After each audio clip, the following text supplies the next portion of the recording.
और Paris Olympic से अच्छी खबर सामने आ रही है। भारत ने हॉकी में ब्रॉन्ज मेडल जीत लिया है। स्पेन के साथ ब्रॉन्ज मेडल के लिए मुकाबला था, जिसे भारत की हॉकी टीम ने जीत लिया है। इस वक्त की ब्रेकिंग न्यूज, एक बेहद खुश कर देने वाली खबर है कि भारत की हॉकी टीम खाली हाथ अब पेरिस ओलंपिक से वापस नहीं आ रही है। वो ब्रॉन्ज मेडल, ब्रॉन्ज तमगा अपने साथ लेकर वापस हिंदुस्तान लौटेंगे। इस वक्त की ब्रेकिंग न्यूज, बड़ी खबर। हालांकि एक मौका यह था अभी 2 दिन पहले तक कि भारत गोल्ड जीत सकता है। 44 साल के बाद ऐसा मौका बन सकता है कि भारत गोल्ड जीते, लेकिन सेमीफाइनल में एक दुर्भाग्यपूर्ण तरीके से भारत को हार मिली थी जर्मनी के साथ। हालांकि उस मैच में भी भारत ने अच्छा खेल दिखाया था, लेकिन एट द एंड भारत को हार मिली थी। और ये मौका था भारत के पास स्पेन से भिड़ंत में कि कम से कम मेडल लेकर जाए, ब्रॉन्ज मेडल लेकर जाए। और एग्जैक्टली हुआ यही है। ब्रॉन्ज मेडल भारतीय हॉकी टीम ने अपने नाम किया है। और एक बार फिर से पूरे देश को खुश होने का मौका भारत की हॉकी टीम ने दिया है। मनोज जोशी, स्पोर्ट्स एडिटर, इस वक्त मेरे साथ जुड़ रहे हैं। मनोज जी, खाली हाथ नहीं आ रही है, ब्रॉन्ज मेडल लेकर आ रही है। चेहरे पर खुशी है आपके भी, मेरे भी, पूरे हिंदुस्तान के।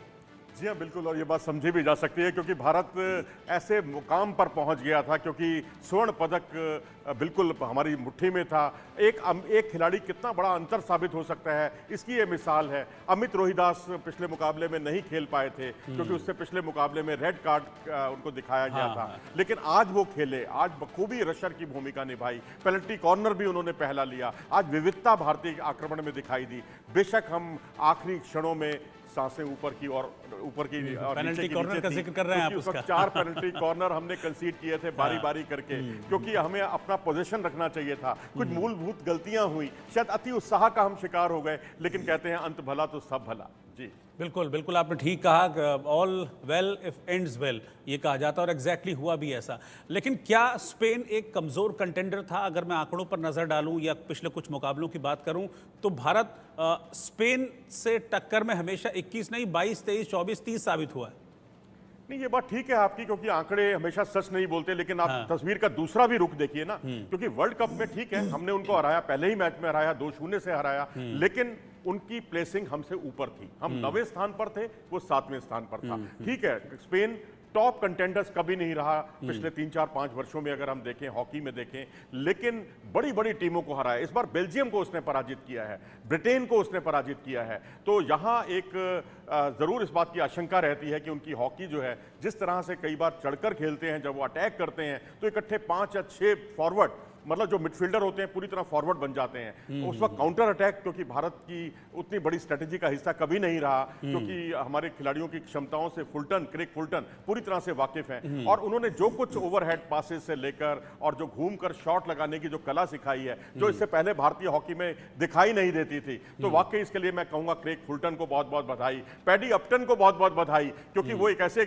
शख्स हैं जिनकी जो mental and strength conditioning coach रहे। 2011 का वर्ल्ड कप क्रिकेट भारत ने जीता, उसमें भी वो इसी भूमिका में थे, और अब हॉकी में भारत ने मेडल जीता, यहां भी वो इसी भूमिका में है। तो जाहिर सी बात है कि एक टीम में एकजुटता जरूर दिखाई दी है, लेकिन मुझे लगता है स्पेन के खिलाफ भारतीय टीम थोड़ा सा बिखराव भारतीय हॉकी में दिखा। लेकिन जितनी अच्छी टीमें हमारे सामने आई, हमारा उतना ही अच्छा खेल दिखाई दिया। बेल्जियम से हम जीत नहीं पाए, लेकिन बेल्जियम के खिलाफ हमने स्वर्णिम युग की याद ताजा करा दी, इतनी अच्छी हॉकी खेली। ऑस्ट्रेलिया को हमने 52 साल के बाद हराया, बेहतरीन हॉकी का मुजाहरा हमारे खिलाड़ियों ने दिखाया और वर्ल्ड क्लास स्टैंडर्ड दिखाई दिया। मिडफील्ड हमारी मेरे ख्याल से दुनिया में शायद सबसे अच्छी है, इसमें कोई दो राय नहीं, क्योंकि आप कुछ खिलाड़ी पीछे हटकर बचाव भी करते हैं, आगे जाकर जो है आक्रमण भी करते हैं। कभी शमशेर फॉरवर्ड हुआ करते थे, कभी मनदीप फॉरवर्ड हुआ करते थे, अब उनको मिडफील्ड में लाया गया है। मनदीप जो है अटैकिंग मिडफील्डर की भूमिका में दिखाई देते हैं। तो जर्मनप्रीत हैं, कहने के लिए वो डिफेंडर हैं, लेकिन अक्सर मैं उनको राइट आउट की पोजीशन पर देखता हूं। कुछ एक मूलभूत गलतियां उन्होंने पिछले मैच में जरूर की थी, लेकिन आज उन्होंने बहुत अच्छा खेल दिखाया है। बिल्कुल, और टोक्यो ओलंपिक में भी हमने देखा कि भारत की हॉकी टीम ब्रॉन्ज जीतने में कामयाब रही थी, और उसके बाद अब यहाँ पर भी पेरिस में भी भारत की हॉकी टीम ने कमाल किया है। अगर मैं इस पूरे सफ़र को देखूँ, इस ओलंपिक के सफ़र को, तो आप कैसे देखते हैं? एक जर्मनी का मुकाबला अगर हम छोड़ दें, क्योंकि वो बड़ा दिल तोड़ने वाला मुकाबला था। हालांकि लीड उसमें इनिशियली ली थी, हरमनप्रीत ने पहला गोल उसमें किया था और जर्मनी से लीड बनाई थी, लेकिन फाइनली फिर हमको हार का सामना करना पड़ा था। जी हाँ, क्योंकि आपके पास जो सबसे बड़ी समस्या थी भारत का जो पेनल्टी कॉर्नर है, हरमनप्रीत बेशक इस टूर्नामेंट के सबसे अधिक गोल करने वाले खिलाड़ी हैं, उनकी ड्रैग फ्लिक का कोई जवाब नहीं है इस समय पूरी दुनिया में। 10 गोल उन्होंने दागे हैं भारत के लिए। लेकिन जो अपोनेंट टीम का, जो जर्मन टीम का जो 2 रशर थे, उन्होंने अपना काम जो है बखूबी निभाया और जिससे वो जब वो दौड़कर आया करते थे तो ड्रैग फ्लिकर पर एक तरह से टूट पड़ते थे, क्योंकि हमारे पास अमित रोहिदास नहीं थे, हमारे पास सेकंड ड्रैग फ्लिकर नहीं था और उनको पता था कि कहाँ निशाना साधना है। इस वजह से हम उतने गोल नहीं कर पाए। लेकिन उसके बावजूद एक पेनल्टी कॉर्नर पर जो हमने एक विविधता दिखाई, वेरिएशन दिखाया और वहां पर खड़े हुए सुखजीत ने बहुत अच्छे तरीके से गेंद को गोल में सरका दिया था। तो इस तरह के हमें मुझे लगता है कि आगे अगर आपको वर्ल्ड हॉकी में सिरमौर बनना है, गोल्डन पीरियड की वापसी करनी है, तो कम से कम 2 रशर हमें तैयार करने होंगे जो अपनी जान की परवाह किए बिना जो है गोल बचाएं। जैसे कि आखिरी क्षणों में एक गोल अमित रोहिदास ने बचाया, वो मैं कहूँगा इस मैच की बहुत बड़ी ताकत थी, नहीं तो ये मैच जो है पेनल्टी शूटआउट में चला जाता। बिल्कुल लास्ट टाइम में जब 1.5 मिनट का खेल रह गया था तो एक पेनल्टी कॉर्नर मिल गया था उनको, स्पेन को, लेकिन रोक दिया उसको। और मुझे लगता है कि तारीफ करनी होगी हमको through out the tournament Sreejesh की, जिनके लिए ये आखिरी ओलंपिक था और अब शायद वो इंडियन हॉकी टीम में आगे नहीं दिखाई देंगे ऐसा कहा जा रहा है। लेकिन थ्रू आउट द टूर्नामेंट बहुत अच्छी परफॉर्मेंस रही, फिर चाहे वो ब्रिटेन के अगेंस्ट मुकाबला ही क्यों ना हो। जी हाँ, बिल्कुल, वो टूर्नामेंट की सबसे बड़ी ताकत साबित हुए। मैं तो कहूँगा हरमनप्रीत और श्रीजेश, ये 2 हमारे ऐसे स्तंभ हैं भारतीय हॉकी के जिन्होंने भारत को ये पदक दिलाने का काम किया। यही श्रीजेश थे जो पिछली बार आखिरी चंद 6 सेकंड पहले एक जर्मनी को एक बहुत सुनहरा मौका मिला था, उस मौके को उन्होंने विफल करके भारत को कांस्य पदक दिलाया। यहाँ भी 1.25 मिनट के खेल में, आखिरी 1.25 मिनट में 4 पेनल्टी कॉर्नर स्पेन को मिले और वो भी भारत के लिए बहुत चिंता का सबब थे, क्योंकि वो 11 खिलाड़ी उन्होंने आगे बुला लिए थे, अपने गोलकीपर को रेस्ट दे दिया था क्योंकि वो ऑल आउट जा रहे थे और उसी का नतीजा था कि वो एक के बाद एक। मनोज जी, एक मिनट आपको रोक रहा हूं। देखिए, हम तो बात कर ही रहे हैं, लेकिन जश्न मनाना शुरू हो गया है देश में। ये जश्न की तस्वीरें देखिए सामने आ रही हैं और आज आप ये देखिए कि सब जो हॉकी प्लेयर्स हैं, हॉकी जो प्रेमी हैं हिंदुस्तान के, वो टीवी से चिपके हुए थे, क्योंकि आखिरी मौका था इस टूर्नामेंट में कोई पदक जीतने का भारतीय हॉकी टीम के लिए। तो आप देखिए कि कितना क्रेज था लोगों के बीच में, बिल्कुल टीवी से चिपके हुए हॉकी देख रहे थे कि इस मैच का रिजल्ट क्या रहता है। और ये सबसे अच्छा हुआ कि रिजल्ट पॉजिटिव रहा। हालांकि इसकी उम्मीद लोग कर भी रहे थे, क्योंकि जिस तरह की हॉकी खेली है पूरे टूर्नामेंट के दौरान भारत की हॉकी टीम ने, आज उम्मीद थी कि पदक तो ज़रूर लेकर आएंगे, खाली हाथ वापस नहीं लौटेंगे। और इसीलिए देखिए अब लोग खुश हो रहे हैं, जश्न मना रहे हैं और पूरा का पूरा मैच चिपक कर लोगों ने टेलीविज़न से देखा है और कमाल, आउटस्टैंडिंग परफॉर्मेंस रही है। मनोज जी, सबसे अच्छी बात यही है कि खाली हाथ कम से कम नहीं आ रहे हैं। खाली हाथ लौटते तो बहुत दुख होता, लेकिन ओलंपिक मेडल ही होता है, उसका अलग ही चार्म होता है। जी हाँ, बिल्कुल, उसकी अहमियत अलग ही होती है और हमें अब जो सीख मिली है कि हम स्वर्ण पदक क्यों नहीं जीत पाए, हमें उसी दिशा में काम करना है जो हमने सेमीफाइनल मैच में अनफोर्स्ड एरर किए। जर्मनप्रीत भारतीय टीम के लिए बोझ साबित हो रहे थे, क्योंकि अगर आप देखें तो 3 पेनल्टी कॉर्नर उन्होंने कंसीड किए थे। पेनल्टी स्ट्रोक जो हमारे खिलाफ गया था, गोल लाइन पर वो हॉकी से उनको बचाना चाहिए था, लेकिन गेंद उनके पाँव पर लगी जिससे पेनल्टी स्ट्रोक मिला और उस पर वो गोल करने में कामयाब भी हुए। तो मैं तो यही कहूँगा कि आपने जिस तरह से अमित रोहिदास की गलती कह लीजिए या एक अंपायरिंग का गलत फैसला कह लीजिए, उनके खिलाफ जो जिस तरह से उन्होंने हॉकी खेली, जिस तरह का उन्हें ये नहीं अंदाजा था कि पीछे कोई टैकल कर रहा है, क्योंकि पीछे खिलाड़ी जो दौड़ रहा था उसने जिस तरीके से गलत तरीके से अपना सिर आगे की तरफ झुकाया हुआ था, उस वक्त ऐसा लगा था कि ये सिर्फ हॉकी स्टिक उनको लगी है, लेकिन उनका वो भारत के लिए बहुत महंगा साबित हुआ। अमित रोहिदास होते तो यकीनन हम जर्मनी को हराते, बिल्कुल उसी तरह जैसे कि हमने पिछली बार टोक्यो में हराया था जर्मन टीम को। मनोज जी, मैं बात भी करता रहूंगा, लेकिन जश्न की तस्वीरें भी दिखाना बहुत ज़रूरी है, क्योंकि देश भर में जश्न बनना शुरू हो गया है, क्योंकि हॉकी में भारत ने ब्रोंज मेडल अपने नाम कर लिया है। तो तस्वीरें भी आप देखते रहिए कैसे जश्न मनाया जा रहा है और ये जीत के बाद हमारे खिलाड़ियों की खुशी, एक दूसरे को हाथ मिलाकर जीत के लिए कंग्रेचुलेट करते हुए हमारे खिलाड़ियों की तस्वीर मैंने आपको दिखाई। और वहाँ पेरिस में भारत ने डंका बजाया, पेरिस में भारत ने ब्रोंज मेडल जीता, कांस्य पदक जीता और यहाँ हिंदुस्तान में देखिए सेलिब्रेशन शुरू हो गया, तस्वीरें सामने आ रही हैं। और आज ही के दिन लोगों ने देखिए दिवाली मना ली है। मुझे लग रहा है कि ओलंपिक्स चल रहे थे मनोज जी, तो इसलिए लोगों ने पटाखे रखे हुए थे कि ऐसे कई मौके आएंगे और लोगों को उम्मीद ज़रूर रही हो कि हॉकी टीम तो हमको ये मौका ज़रूर देगी। अभी एक मौका और भी है देर रात आज जेवलिन थ्रो में। एक नहीं, दो मौके हैं। एक हमारे पहलवान हैं अमन सहरावत, एशियन चैंपियन है, एशियन चैंपियनशिप का गोल्ड, और उसके अलावा अंडर 23 के वो एशियन चैंपियन भी रहे हैं। उम्दा उनका प्रदर्शन रहा है, और आज जिस तरह से जिन पहलवानों से वो हारे थे कभी, उन पहलवानों को उन्होंने टेक्निकल सुपेरिटी से कुश्तियां हराकर जीती हैं। पहले उन्होंने पूर्व यूरोपियन चैंपियन को हराया, और दूसरे मुकाबले में उन्होंने 2022 के वर्ल्ड चैंपियन को हराकर सनसनी फैला दी। और अब उनके सामने एक और वर्ल्ड चैंपियन आ रहा है, जापान का रेसलर है, और अगर वहाँ कहीं उनका दाव सही लग गया तो मैं समझता हूँ भारत इस हॉकी के साथ, हॉकी का मजा भी चौगना हो जाएगा, हॉकी के साथ में कुश्ती का भी मेडल भारत को मिलेगा। ठीक उसी तरह जैसे 1952 के हेलसिंकी ओलंपिक खेलों में मिला था, जब कुश्ती में भी भारत को मेडल मिला और ओलंपिक में भी, ओलंपिक हॉकी में भी भारत को गोल्ड मेडल मिला था तब।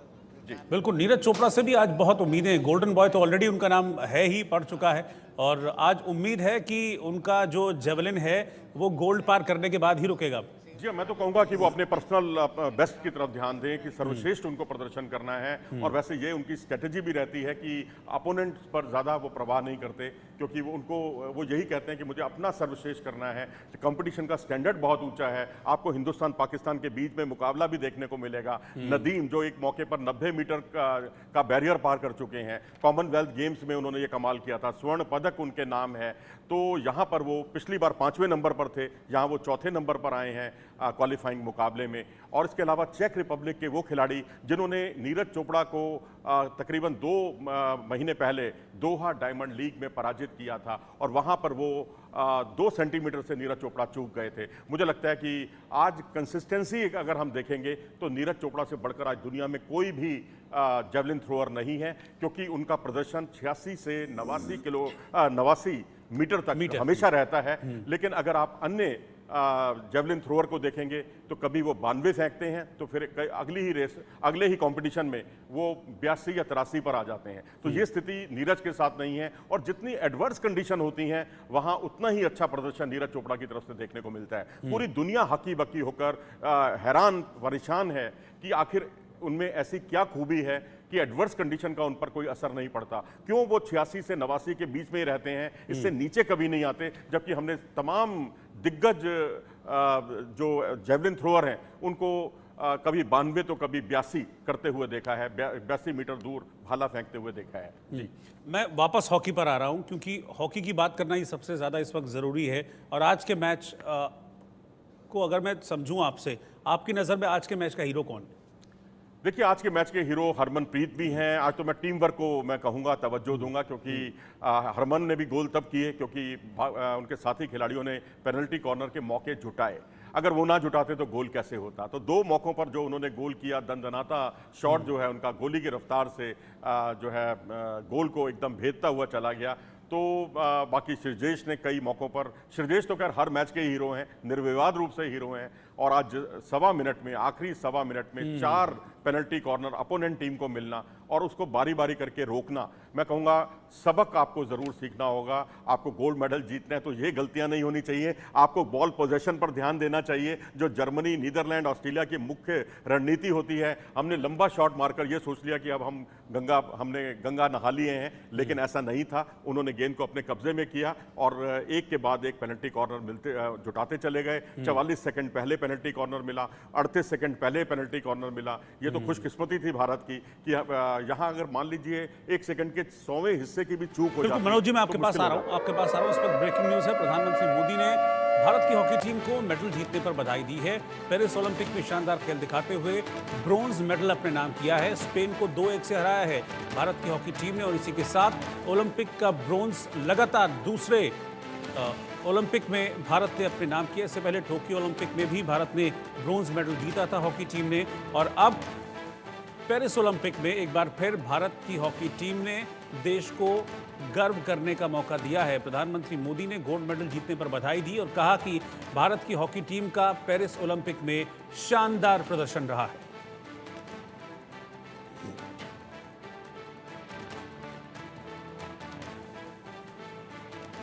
तो मनोज जोशी मेरे साथ लगातार बने हुए हैं। मनोज जी, एक चीज़ और है, मतलब खेलों के लिए खिलाड़ी तो हैं, हम देख रहे हैं कि मेहनत कर भी रहे हैं, चाहे वो कोई भी गेम हो खिलाड़ी, लेकिन जब तक प्रोत्साहन नहीं मिलता, ये महसूस नहीं होता कि पीठ पर किसी का हाथ है। कुछ रिएक्शंस आ रहे हैं जीत पर, वो देख लेते हैं।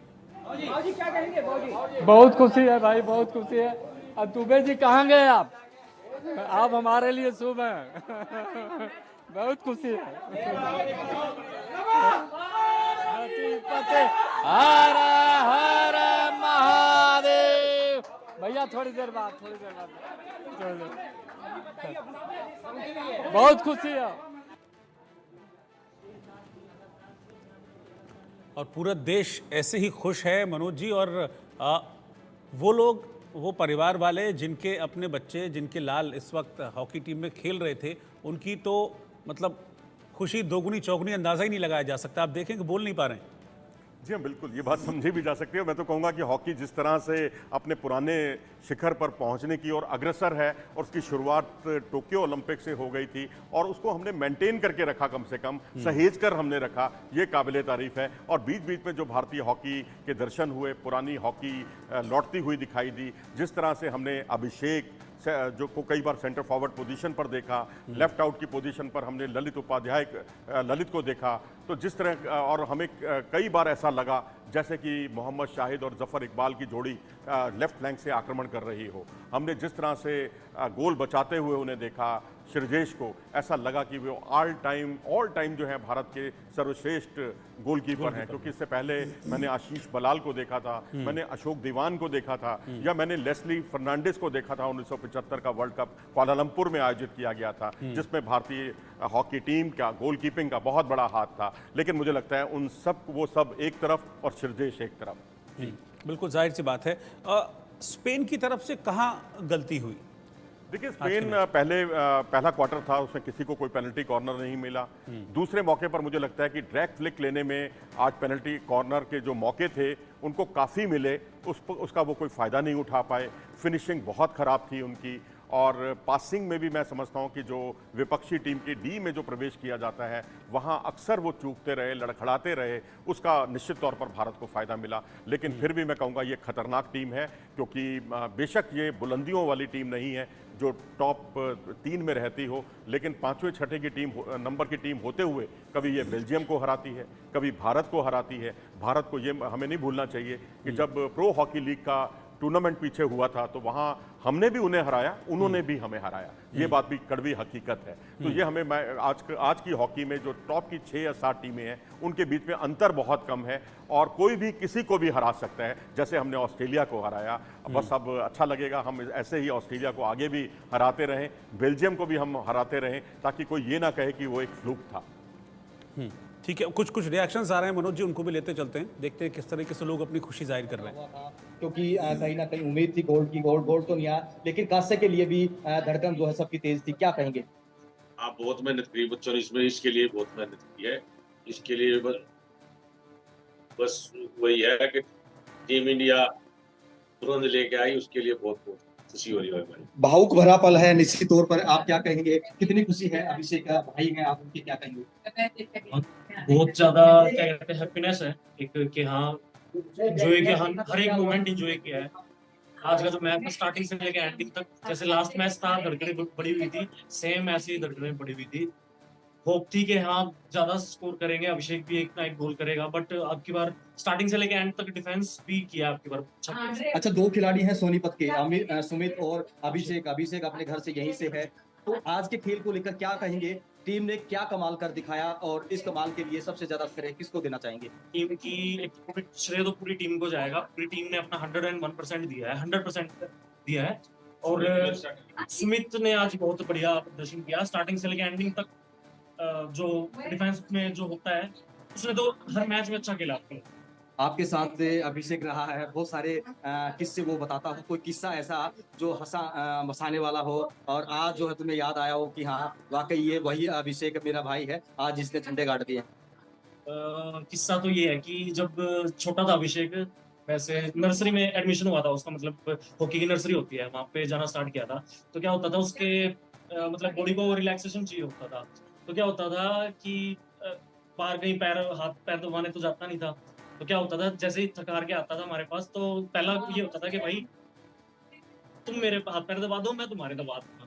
तो ये उसका मेथड होता था, डेली यही होता था उसका, कि उसको रिलैक्सेशन चाहिए होता था। पहले वो दबाता था, फिर हम दबाते थे। अच्छा, कई बार जैसे स्ट्रेस में रहा होगा, कई बार ऐसा दबाव, मानसिक दबाव होता हो, उस दौरान जो अभिषेक क्या करता था, सब उसका सबसे पसंदीदा क्या ऐसा माध्यम रहा होगा जिसकी वजह से अपने स्ट्रेस को वो दूर करता रहा? वैसे तो मोस्ट ऑफ टाइम वो स्ट्रेसफुल नहीं रहता, स्ट्रेस वो लेता ही नहीं है। बस ये होता है कि गेम पे है तो गेम पे फोकस रहता है। स्ट्रेसफुल बहुत रेयर ही होता है कि वो स्ट्रेसफुल।